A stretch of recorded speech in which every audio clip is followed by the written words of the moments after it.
So, Hangerback Walker, and Hangerback Walker, and Hangerback Walker. Look, I've been playing Magic for a very long time. Probably too long, one could argue. Now, Patrick, you're a little bit older than me.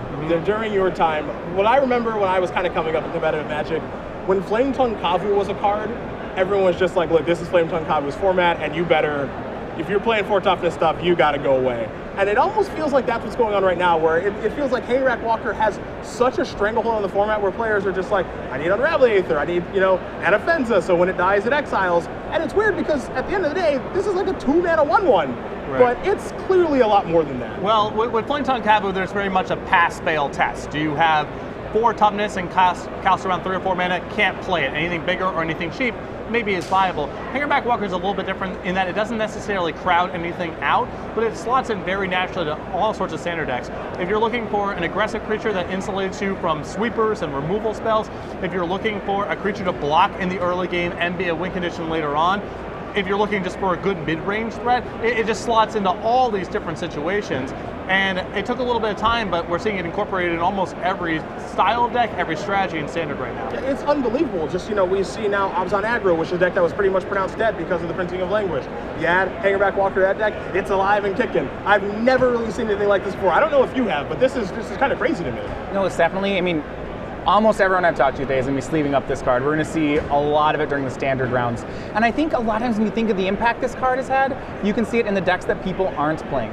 Before the last Pro Tour, Esper Dragons was one of your top decks of the format. And I'll tell you, that is going to be nowhere to be seen this weekend. And mainly because the card Foul Tongue Invocation was one of the premium removal spells for that deck. And Hangerback Walker has made that card almost unplayable. And so you see some of these control strategies are becoming more creature-oriented, and really the control decks are playing Hangerback Walkers themselves instead of trying to kill them. Yeah, it's an artifact, so it can go in any deck, but now it just feels like it actually just goes in every deck. Yeah, it's truly incredible, and from the people I've talked to as well, I saw the social media post, who's got 4 Hangerback Walkers, everyone's looking for them, it looks like everyone's playing them, so if I won the Season 3 Invitational, I would pick a Thopter token because I would get a lot of play. That's all I'm saying. We'll go to Dromoka's Command next. There's our second card that we think is going to see a lot of play here. It's in Abzan Aggro. It works well with Hangerback Walker. We see it in Banter Heroic. But we also saw a weird shift where Dromoka's Command started to see a lot of play. Todd Anderson, Tom Ross were doing really well with Banter Heroic.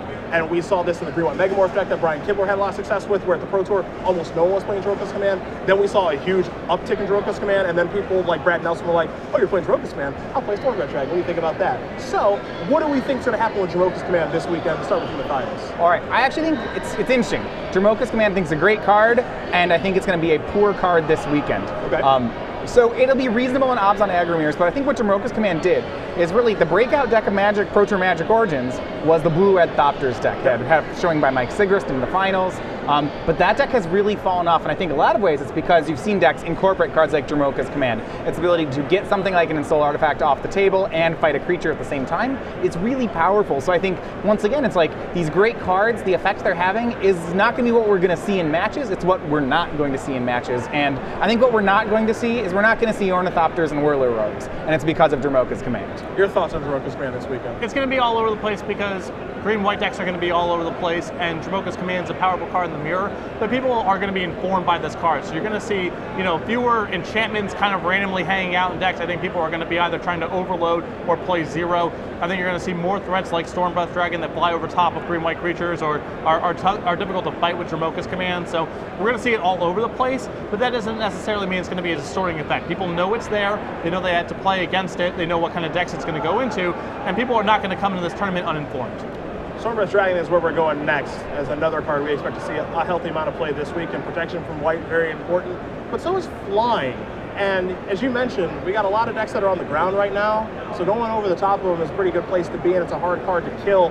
I expect to see a healthy amount of this. At least we know one player, Chris Van Meter, even though he didn't play the card in London, he regretted not doing that. I expect to see him probably playing him this weekend, but are we expecting maybe, Red-Black Dragons, Mardu Dragons? Do you think there's going to be a huge uptick in this card? I think there's going to be a lot of it.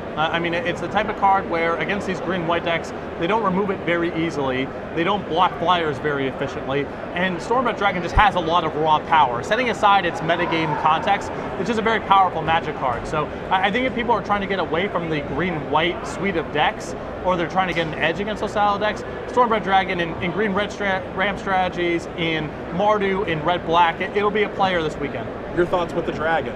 Yeah, well, I mean, you need a finisher right now in your control style decks, or decks that want to, parry the early game and do something late. And right now, Stormbreath Dragon's a lot better of an option than something like Dragonlord Ojjatai, for example. I do think we'll see a fair amount of it, which really is more than we've been seeing for the last 3 months. Will it be dominant? No, but I do think it's probably your 5-drop Dragon of choice at the moment. Well, I think at least one player, Chris Van Meter, is going to be playing it this weekend, since he had some real regrets after going to Grand Prix in London. Now, another card we'll talk about here, a very powerful green spell. I think this one's going to be all over the place. It's Den Protector, and it's almost hard for it not to be. I mean, this isn't a card that, is going to, dictate how the tournament is played, like the cards we talked about before, but it's just a good card that goes in a lot of different decks, slots in naturally with Deathmist Raptor, of course. I expect to see your Abzan decks of the world in all flavors. I've seen Den Protector in the sideboard of Green Red Dragons deck list. At the end of the day, it's just a good card. Right, so going into this tournament, Abzan Aggro is, I think that's your level 0 deck. It's what I believe the most players will be on. It's the deck that when I've talked with players, if they're not playing it, it's the first deck they want to tell me about their matchup on. So when you look at Abzan Aggro, traditionally the kind of decks it's had trouble with is a bigger, more control style Abzan deck, and we haven't seen great success with that deck yet, but I think if we're going to see someone successfully metagame this weekend, I think it's going to be with cards like Den Protector. That style effect, plus a lot of removal spells, is a pretty reasonable way to attack Abzan Aggro. So I would actually expect Den Protector to be a pretty big player this weekend, even though it hasn't been around that much. Perhaps an uptick in Abzan control this weekend? I think it's generally a good response to Abzan Aggro, and if you're wondering why Dig Through Time and Treasure Cruise are on a real downswing, it's this card, especially alongside Deathmist Raptor. The green decks actually have kind of a better late game in the format than the Dissolve control style decks. Very rare that this has happened in Standard in Magic's history. So when you see Den Protector and you see Hangerback Walker, what this might mean is an uptick in exiling effects. And if people have swing spots for a couple of removal spells, things like Last Breath, Utter End might be a little more prevalent this weekend. Last, but certainly not least, what's the Rhino? Of course it's the Rhino, because it's Siege Rhino. Now, it's a very general thing to say, how much Abzan and things do we expect here with Siege Rhino, but this is a good way to kind of conclude this thing where we know we're going to see Abzan decks, we know that Siege Rhino is going to have an effect on the format, but, also, does this card crowd out anything for the decks like Mono Red, for example, where they had a very, very good performance at the Pro Tour, but we haven't really seen them since. We were at Thopters. Siege Rhino is just kind of this thing that's just a cloud over the format. It's not going anywhere. In the standard portion of this tournament, you're going to play against it a couple of times, so it's going to inform your deck building a little bit. But are there any dark horses like Mono Red, like Blue Red Thopters, that maybe you think we'll see this weekend? I'll start with you, Patrick, down there. Not really. I mean, as you mentioned, Siege Rhino is just sort of it's this pillar of the format. It allows you to be fast in the matchups where you need to be fast, and it allows you to be slow in the matchups that you need to be slow. Very versatile card. As far as breakout decks, swing decks, we're going to see Mono Red because in tournaments like this, a lot of people just go for linear aggressive strategies. Maybe legacy specialists who don't feel that fluent in standard play pick something a little bit more straightforward. But I think the decks we touched upon are going to be the big players this weekend. What are you? Anything that is? Can there be a Dig Through Time control deck? So I talked actually with Gregory Orange, someone who's actually pretty well versed on these control decks. And I'm actually interested with what he's in. Now, I asked him, are you going to be playing a Dig Through Time control deck? If one exists, he probably is. He's not. What I'm interested on is actually the Jeskai deck, and that's something that he's playing this weekend. It is, in his opinion, the best Jace Vryn's Prodigy deck. Has 4 of it in the main. We've seen also players like Kevin Jones talk about this style strategy, and I'm interested to see if a card like Jace can, backed up by Jeskai has some of the best removal in the format. Whether that can go toe-to-toe with Abzan Aggro. If it can, I do like the late game it brings to the table. Now, it's interesting because, I think of a dark horse, and it's weird to think of this deck as a dark horse, Green Red Devotion, which is a deck we didn't really touch on any of the cards for that, Whisperwood Elemental, Dragonlord Tarka, all of that stuff. It's gotten kind of crowded out a little bit based off of what people are doing with Hangerback Walk and everything else. So, do I expect to see that deck? I mean, probably, because it's a good deck and it's very powerful. Do I know how successful it's going to be? Not really. You think about the last Invitational in Season 2, where Ali Antrazi won, Green Red Devotion destroyed the standard portion of that tournament. So will that happen again?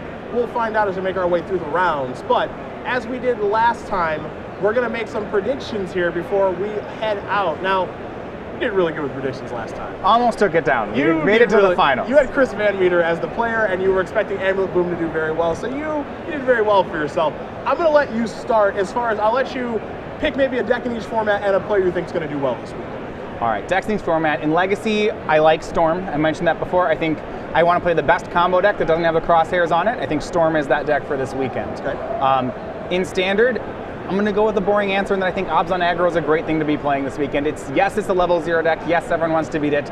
And yes, it might actually be that good. But for player, I'm going to go ahead and take a different approach. I'm going to go a player who's been on a hot streak recently, and you don't know he's picking him in tournaments. I'm going to go with Shaheen Sarani for this weekend. Okay. So in Legacy, we know what he's playing. He's playing Esper Stoneblade like he always is. Is it a great metagame choice? I don't even know at this point, but first of all, he got second 2 weeks ago in DC. He did very well at the Premier IQ last weekend in Charlotte, also playing Esper Stoneblade.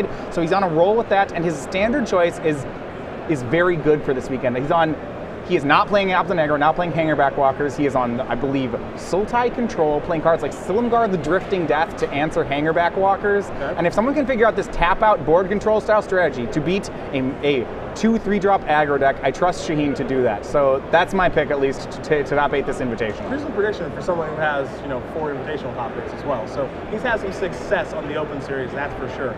Patrick, for you, deck in each format and a player. So in Legacy, I stand by my Dark Horse prediction. I think Infect is very well positioned for this tournament. Now, it's not a deck that's going to have a ton of representation.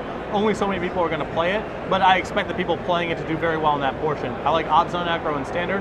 As terms of player to watch in this event, I would take Michael Majors. Very fluent across both formats, a player who's fresh off of Grand Prix win, and someone who's just been playing very, very good Magic lately. You stole my pick. For player, you stole my pick. I wanted Michael Majors. You stole my pick. For me, 2 decks. I'm kind of going shock a little bit here, honestly. I think that Omnitel is very, very well positioned for this tournament. The problem I have with Omnitel is I think the sideboard is garbage. I think the Young Pyromancers are not good. And so it started racking my brain. It just doesn't make any sense to me. I just don't think that they're very good. I understand that you have to have spots allocated to your Wish sideboard, but then you can work a little bit with the other slots. And what I oftentimes find with Wish sideboards is like, people go a little too deep on the Wish sideboards. They're like, I don't know, this corner case card.